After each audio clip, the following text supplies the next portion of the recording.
stress-resistant varieties, disease-resistant varieties, drought-resistant varieties, and they are all successfully actually being experimented. All the fruits of their research are there for everyone to see.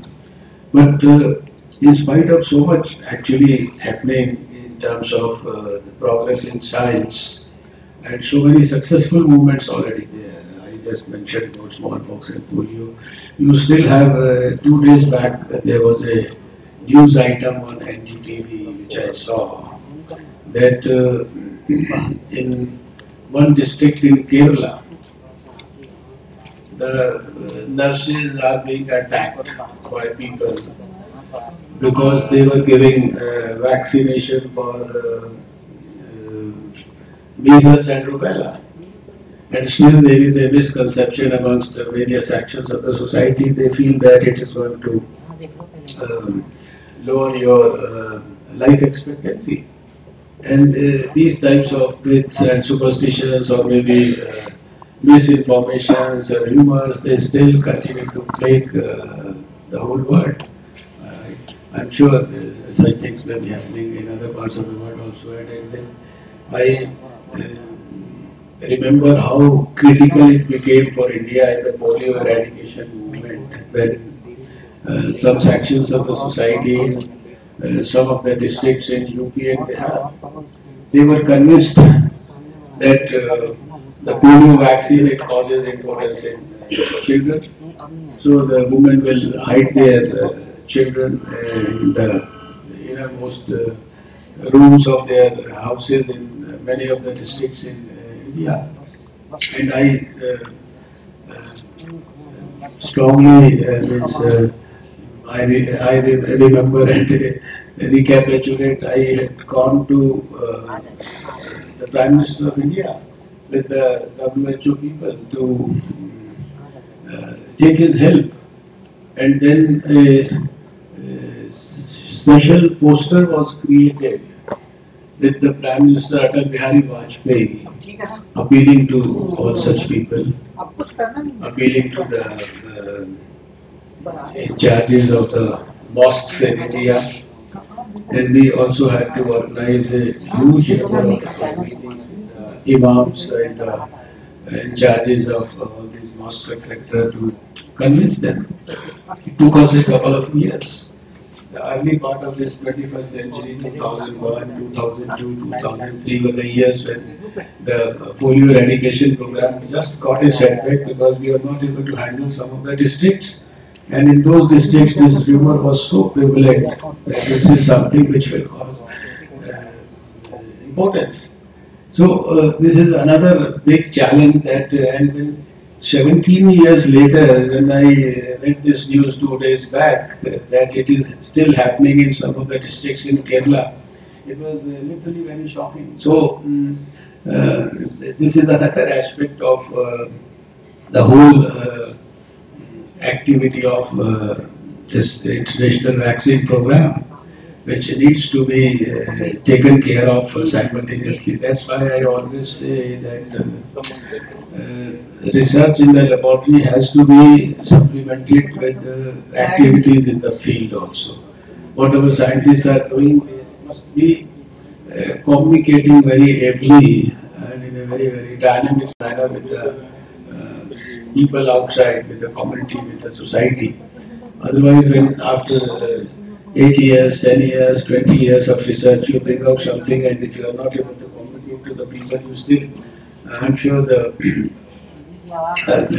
measles vaccine and rubella vaccine, they were discovered 20 years back as a health minister. Maybe we used to have massive immunization campaigns for measles, and then rubella also got introduced after a couple of years. We started with hepatitis B and all those things. So these are, I think, movements which certainly have to be supplemented with participation of people. Things have changed quite a bit.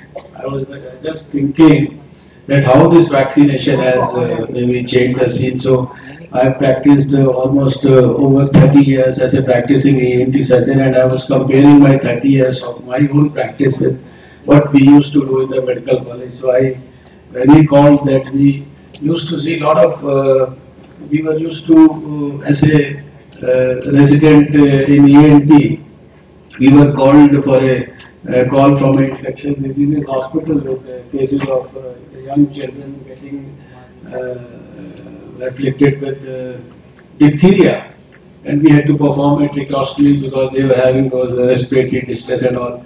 But in almost over 30 years of my practice, I never saw diphtheria after that.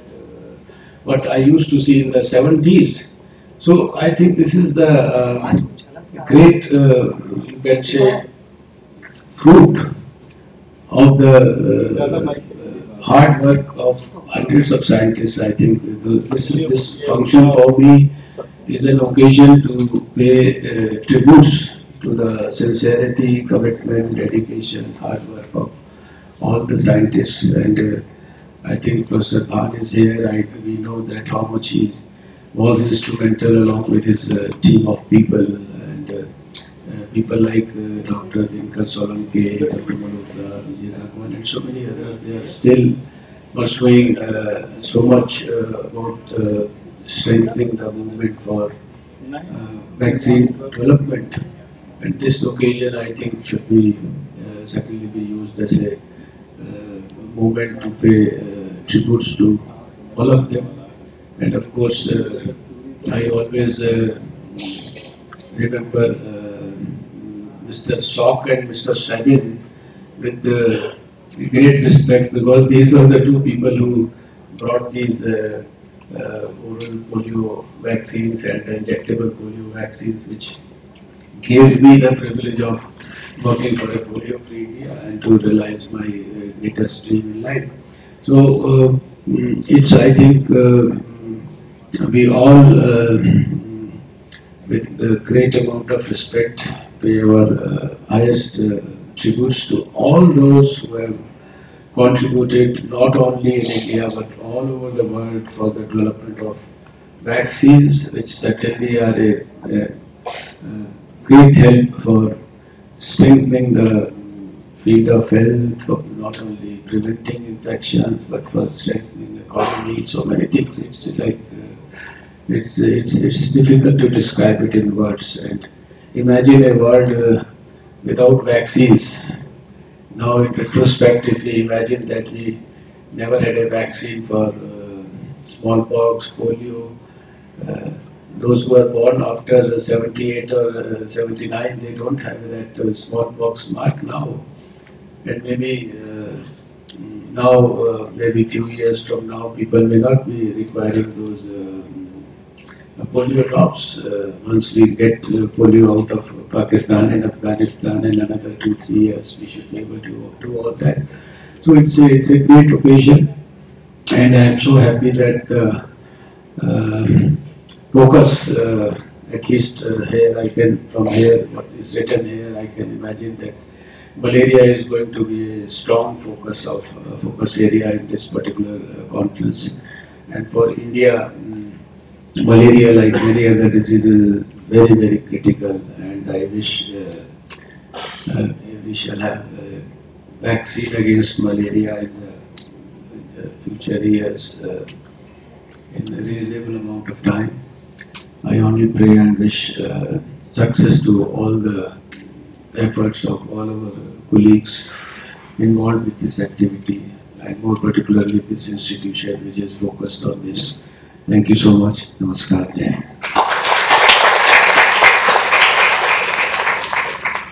Thank you, sir, for sharing your experiences and insight. I kindly request Dr. Salunke to present our honorable chief guest, Dr. Harshvardhan, a souvenir to commemorate 30th anniversary of ICGB as a token of remembrance.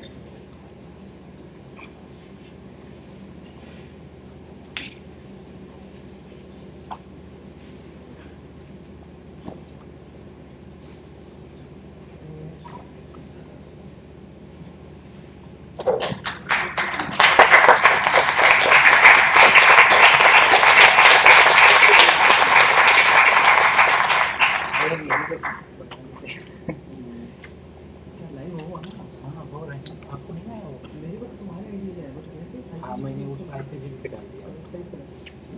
request Dr. Salunke to present Sohane to Professor K. Vijay Raghun.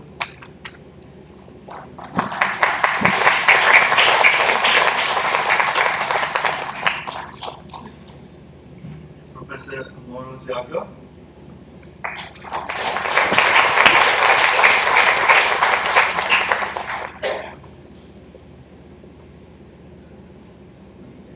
And Professor M.K. Bhan, as a token of our respect and affection.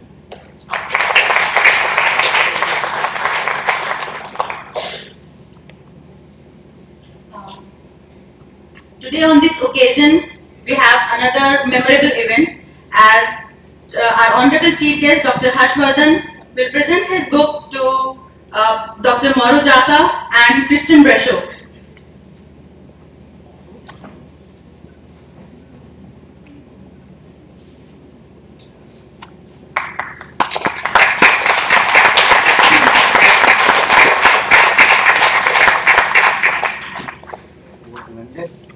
Kumar के आदमी का है, उनको बोल देना, उसके बाद उनको वो बहुत डालना पड़ता है, उनको तैयार।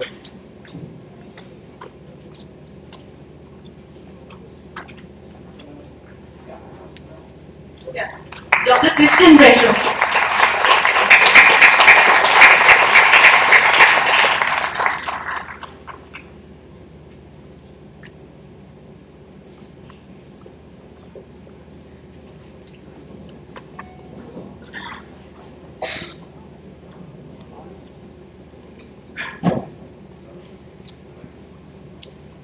Now I would request Professor M.K. Bhan for the inaugural lecture for the session, focusing on the lessons learned for future vaccine development, sharing his insights and way forward. But before the lecture starts, I request all the dignitaries to please take their seats at the front row. Okay.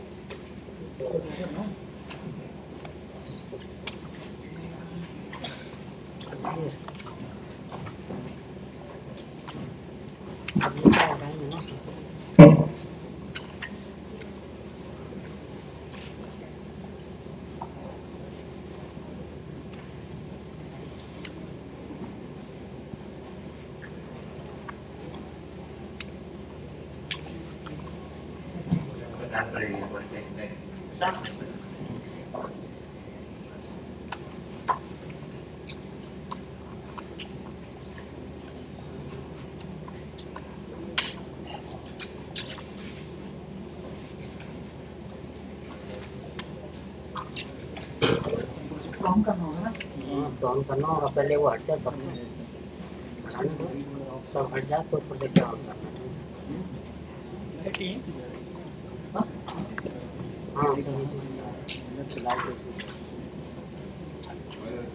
सामने से कोई light नहीं है,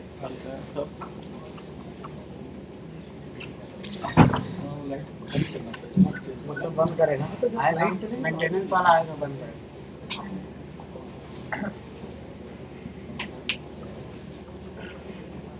सब हटाएगा। अब अपना उनका projection वगैरह लग गया है।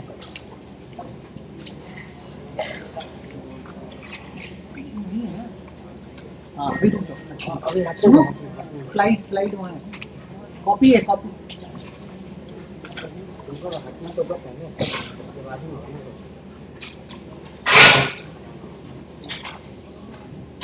प्रोजेक्टर ऑन करो। नहीं कितने गंदा लग गया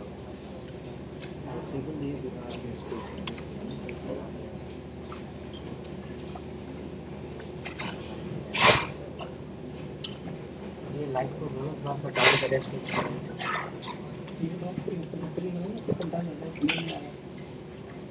प्रोजेक्ट ऑन करें ना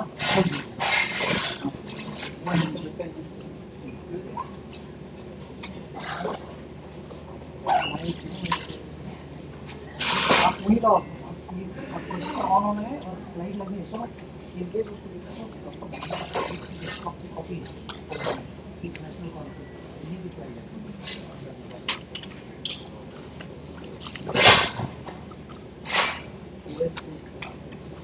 वो हटाना तो पड़ेगा, हटाएंगे ना, वो नीचे वाला निकाल देते हैं। नहीं टेबल उतारने की जरूरत है? टेबल नहीं है। नहीं हटाने की जरूरत नहीं है। टेबल साइड में है।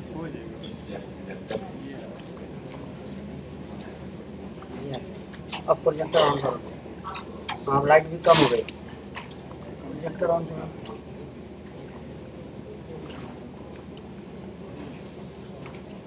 हाँ लाइट तो है। अब देख लो।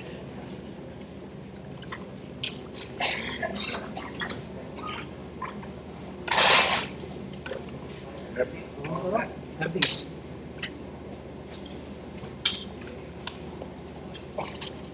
स्टेज ऑफ है।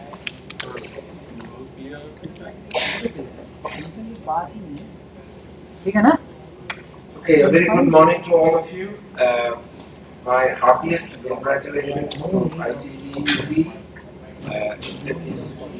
which I have had a long relationship with their programs around vaccines and other areas. इसको सही करो तो इसको I मैं am थोड़ा बढ़ा very देता हूँ। proud to इसकी be क्वालिटी को part सही of the celebration of this हाँ?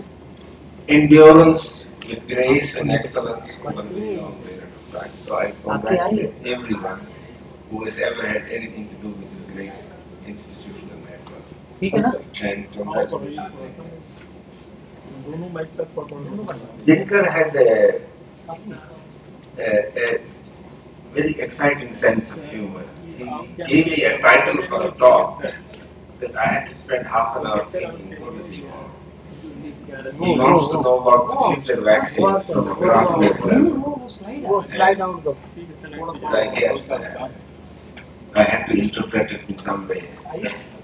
So what I'm actually going to share with you is more related to how Indian institutions, its industry, its society, its government might prepare itself to seize the opportunity of making a big global contribution by sustaining and nurturing its contribution to vaccines.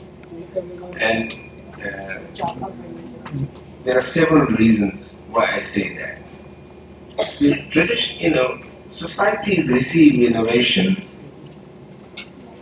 by culture and attitude.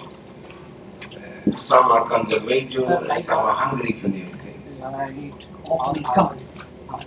But there is also a pull of demand and from markets or social contracts that drives research and innovation in these areas.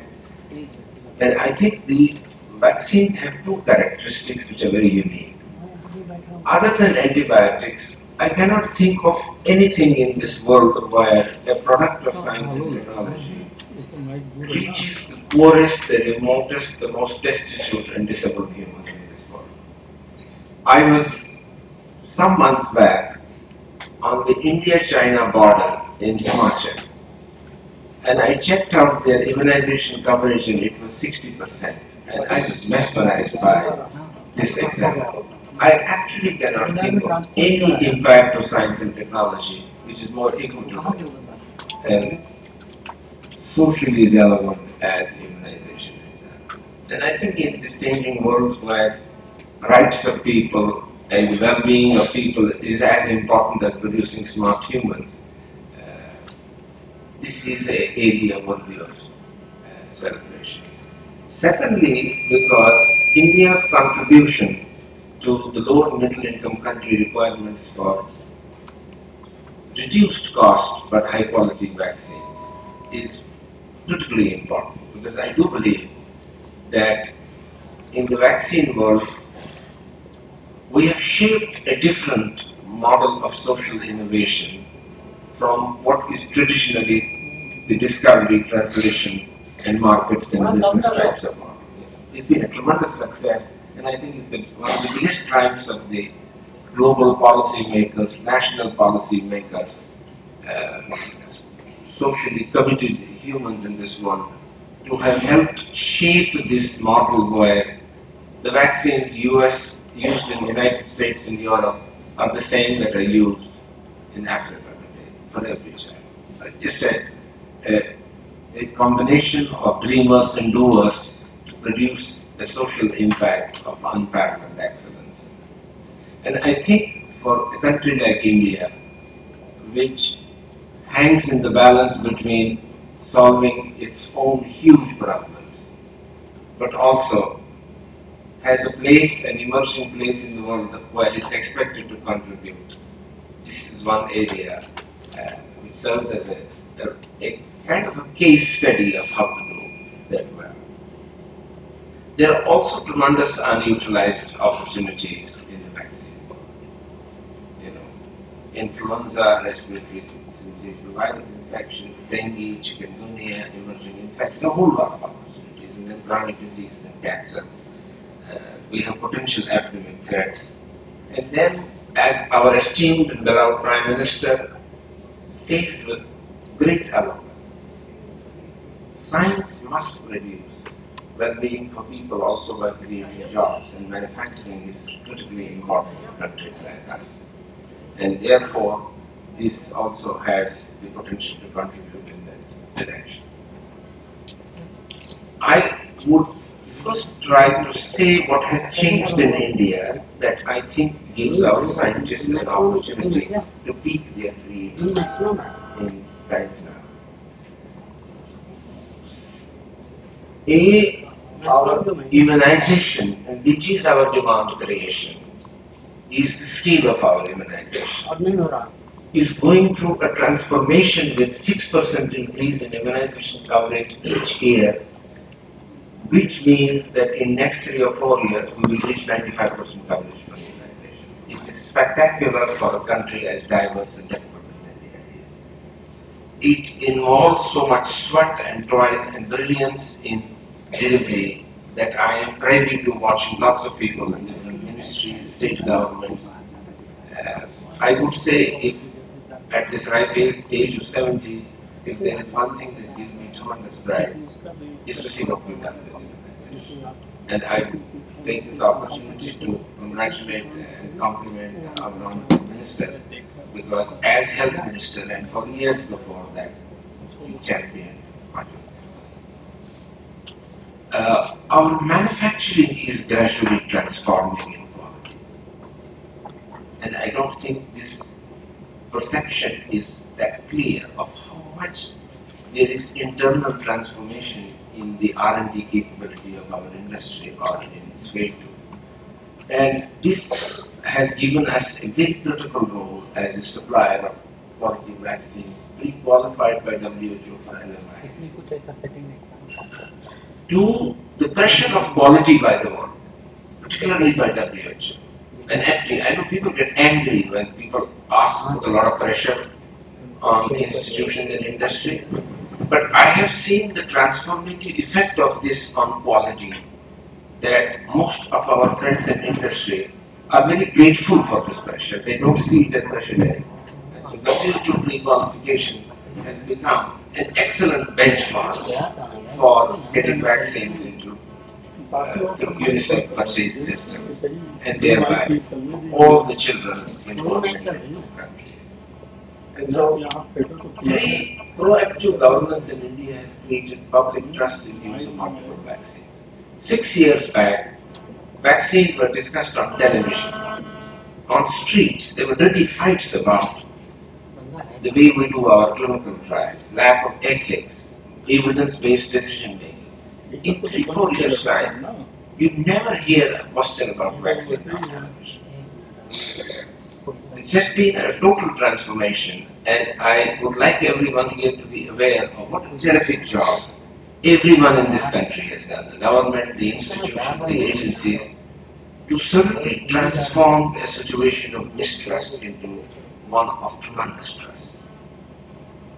What I have seen happen in the last couple of years in the design of governance and policy is really been terrific. A coherent institutional framework for vaccine regulation and introduction has taken shape in India. It gives me two reflections. One, tremendous happiness. We have a drug regulatory system that deals with licensure and post-marketing surveillance, and TAGI as a technology board that decides on technical basis of public health use, reviews disease burden, cost effectiveness and safety, not in ministries, but in groups of scientists and technical professionals. Which is a fundamental change in a model of governance. And the Ministry of Health and its technical support unit dealing with how to reach the unreachable with vaccines, with safety, and with an eye on surveillance. And academic institutions telling us what we're gaining from all this. And innovation, promotion, and R&D support systems through BIRAC, Technology Development Board, DBT, ICMR, who you will see this is for the first time we have an experience where accountability framework and empowerment in India in a sector of something concurrent. When I was asked as I was growing up as an investigator and a scientist in India, what my challenges are, where, and I always used to say research agencies in government, because they were always asking questions but never giving answers. Today we have a situation in this area where accountability, regulation and promotion are all thriving concurrently, which gives you a unique opportunity, A, to understand how to handle complex problems where science, society and policy interface. I was telling the Honorable Minister that when I hear the discussion about why Delhi has so much smog, I wish there was a framework like this to sift grain from sand. And this is a beautiful model that has emerged. It has emerged as an out of crisis. And what I find most appealing is the fact that we are checking and we are supporting and empowering at the same time. I would say this is a beautiful accomplishment that has happened. As a result of these changes, the Indian vaccinology enterprise has vibrancy today. You look at the number of licensures that have taken place from Indian companies in very recent years. Japanese encephalitis, the meningococcal A conjugate vaccine that is now being used in Africa, produced by Serum Institute for $50 a dose. 2 rotavirus vaccines, the pandemic flu vaccines, the VI conjugate anti-typhoid, which is probably the best in the class that's available, and an oral cholera vaccine that's now being supplied to create stockpiles for dealing with cholera. And in early clinical development, 2 dengue vaccines, one from ICGD and one by Serum Institute through technology transfer, the Zika vaccine, the BCG vaccine, the recombinant BCG vaccine, and there are candidates for chikungunya. And affordable product manufacture is aggressively going on for HPV and pneumococcal. I remember 8 or 10 years back, if you gave a candidate to an Indian company, it would take 5 years before the assays would be in place, where formulation and sterilization used to take years and years to sort out. Today, for rotavirus, both the companies on their own without help produced stable 4 to 8 dengue products from frozen vaccine without violating any freezing. So this ability to be problem solved, be creative, has happened because of the empowerment by science agencies, by creating a stable demand, creating a predictable policy framework. So companies really enjoy working with governments and policymakers. It's just been a tremendous step forward. And the reason why I emphasize this is, it is a wonderful example to see how we can be more successful in having a scientific impact in areas which have complexity in terms of social norms, I think, energy, nutrition, animal well-being, climate. It's been a wonderful model of success. These 2 dengue vaccines illustrate 2 models of how this is happening. This is the dengue tetravalent vaccine, which was developed at NIH given to two Indian companies, and on their own, very rapidly, they are pushing towards clinical development. Like this vaccine, I hope will be in clinical trials very soon. And agencies like BBT and BIRAC and ICMR are working together to provide the necessary framework for the clinical trials to happen in the most scientifically informed manner. So this combination of roles is working very well. And this vaccine did very well in the human challenge studies with dengue 2 virus. So there is great optimism that this should work well. And then we have our own ICGP candidate, Naveen is here. A tremendous effort over the years. I had a great pleasure and privilege of trying to support and help and nurture him over these years when I was in DPT, and this vaccine actually recognized that when we support academic units intelligently, proactively, help anticipate and solve their problems, help them through the lows and highs. It's fundamentally important to understand that the traditional model of funding science is not the only way you can get success when you want to solve large public health problems through ingenuity and application. And this vaccine is already with the company now. Rapid pathway to impact spurs industry efforts and innovation. When it took us 20 years to get BCG into the national program. The rotavirus vaccine is in 80% of India in the immunization program within 12 months of its licensure.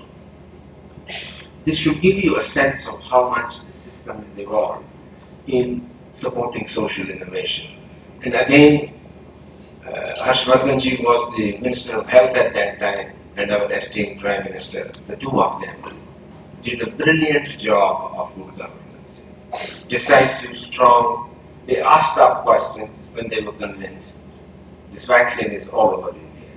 So great example that if you speed up the pathways to use on a large scale, you change the market dynamics, you inspire scientists and industry, and it is that inspiration that gives them the strength to move to the other area.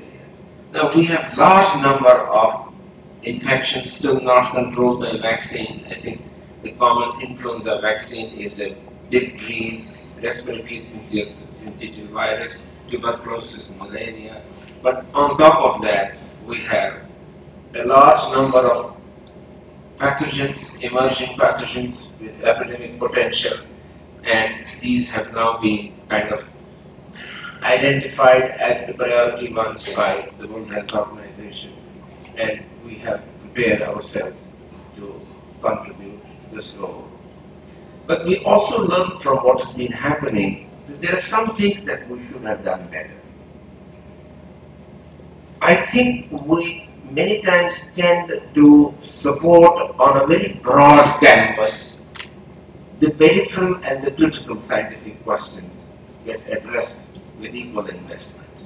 And somewhere along the line, we need to tweak towards investing proportionately more in the big bad research, in the bigger scientific questions, or in the development of difficult to make vaccines. There is vaccine and training support to vaccine academic units, and since the Honorable Minister and Vijayaraman are both here, it worries me many times that if I see a brilliant group with vaccine research in an institution in 2070s, will the group still be there in 2025? And I have seen this cycle, there is almost a kind of a fatalistic unintended urge in us to build success and then make the successful struggle. And I see many scientists who are today around 45 or so who done well, and that happiness is replaced by a little anxiety because we sometimes fall short of providing them the support they need when they experience failure or difficulty. And big bet innovation will always have ups and downs, the difficulty. And I think for our agencies, the greatest challenge for us is how do you sustain these few units of excellence that have the capacity to address the challenge. How do we give them a pipeline of talent which replaces and or as the vaccine development effort enlarges? And I think this is an area that we need to. We've had examples where we have an excellent typhoid vaccine, but we don't know whether we have enough typhoid. So the investment in disease burden is an issue. We have candidates like chikungunya, where the pathway to future seems uncertain, although we have candidates. We still have difficulties with preclinical and clinical services on a large scale that need to be addressed, and we have to prepare for epidemics and pandemics with emerging pathogens. So the question is, how does India prepare itself, not only to address its problems, but how can it contribute to development of pipeline of vaccines and a rapid introduction pathway once, if we are unfortunately stuck with any of these things. Then, with regard to challenges for difficult to make vaccines, and there seems to be wide consensus that rational vaccine design would gradually and must rapidly replace empirical vaccine development, which is more or less at the end of its productivity. Now the question is, how do we design our scientific institutions